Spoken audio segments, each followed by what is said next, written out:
Hello dear friends, అందరికీ నమస్కారం. Floor clean గురించి లైవ్ డెమో చూపించడం కోసం ఈ వీడియో అనమాట.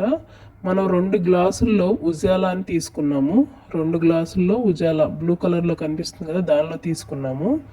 సో దానిలో మనం బ్రాండెడ్ అనుకునే లైజాల్ని పోద్దాం. ఒక గ్లాస్లో లైజాల్ని ఒక మూతడు పోసాము.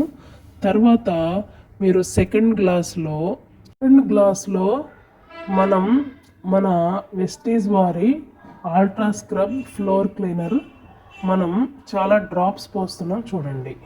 ఒక మూతడు కూడా పోయలేదు, డ్రాప్స్ వైజ్గానే పోసాము. ఈ రెండింటి మధ్య డిఫరెన్స్ ఏంటో మీరు గమనించండి.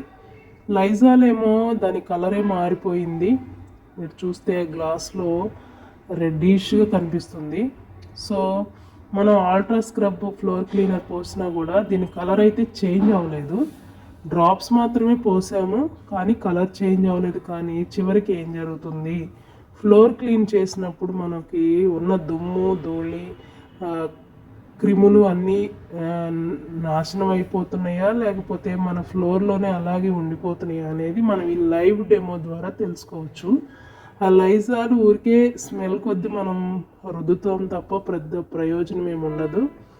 సో ఇది మనం చూస్తుంటే దాన్ని పెట్టి మనం ఇలా లైజాల్ పోసిన గ్లాస్ని మనం అలా గిలకడితే ఏమవుతుంది అదంటే దాని యొక్క కలర్ అనేది అలాగే ఉంటుంది తప్ప నో యూస్. దానివల్ల మనకి ఏం డిఫరెన్స్ అనేది కనిపిస్తుంది. కానీ ఇది చూడండి ఫ్రెండ్స్, దీని యొక్క కలర్ మనం తెల్లగా అయిపోయింది. ఇది ఫ్రెండ్స్ డిఫరెన్స్.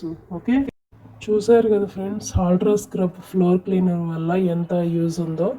మనం బయట వాడే బ్రాండ్ వల్ల అసలు ఏమీ ప్రయోజనం లేదు. దీని ద్వారా బిజినెస్ చేస్తే మంచిగా నీట్గా అనిపిస్తుంది ఫ్లోర్ క్లీన్, అలాగే మనకి ఈ యొక్క బిజినెస్ ఆపర్చునిటీ కూడా వస్తుంది.